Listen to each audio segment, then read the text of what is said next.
भक्ति से भाग्य बदल सकता है, निश्चित रूप से बदल सकता है, पर भक्ति का जजमेंट भौतिक चीजों से मत करो।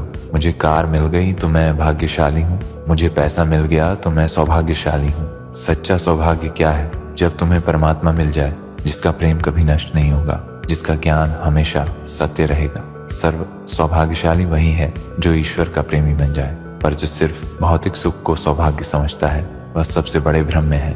जो चीज कुछ समय के लिए सुख दे वही बाद में दुख का कारण बनती है। लोग सोचते हैं मुझे धन संपत्ति और सुख भोगने को मिल रहा है, यही मेरा सौभाग्य है। नहीं, अगर सच्चा सौभाग्य मांगना है तो केवल ईश्वर को ही मांगो। मुझे तू ही चाहिए प्रभु, और कुछ नहीं चाहिए।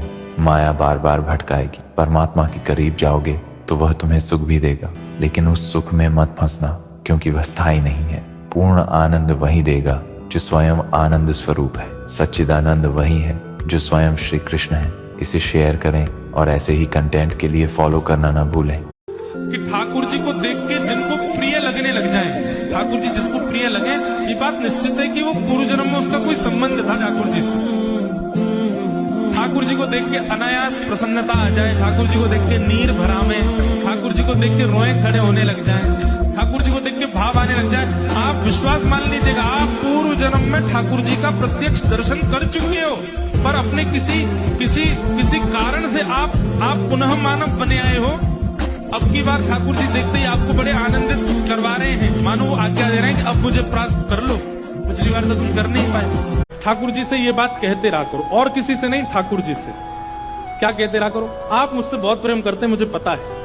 नित्य अपने ठाकुर जी की सेवा करने के बाद, आरती पूजा वंदन करने के बाद, नाम जप आदि से निवृत्त होने के बाद, अपने काम पे जाने से पहले ठाकुर जी को बोला करो, हम आपसे बहुत प्रेम करते हैं। तो सब कहते हैं, आप बोलो, आप मुझसे बहुत प्रेम करते हैं, मुझे पता है। किसी दिन ठाकुर जी पूछ बैठेंगे, कैसे पता कि मैं तुमसे प्रेम करता हूं? अरे रात में भोजन मिलता है, कौन बनाता? आप ही तो देके जाते हो। रात में सोने को मिलता है, सुबह उठ जाते हैं, चाय मिलती है, स्नान ध्यान करके तैयार होकर आपकी सेवा करके ऑफिस जाते हैं, पैसा मिलता है। ये सब आपकी, मतलब जो प्राप्त हो रहा है उसको पर्याप्त मान के ठाकुर जी से कहो आपकी बड़ी कृपा है। हम संशय में रहते हैं कि ठाकुर जी हमारे भाव स्वीकार करते होंगे कि नहीं, हमारी प्रेम लक्षणा भक्ति से प्रसन्न होते होंगे कि नहीं, हमारे इस भाव से उनको कोई बुरा तो नहीं लगता होगा, आदि आदि ये भाव हमारे चित्त में आते हैं। आज से परिवर्तित करो। अब ठाकुर जी से कभी नहीं सोचना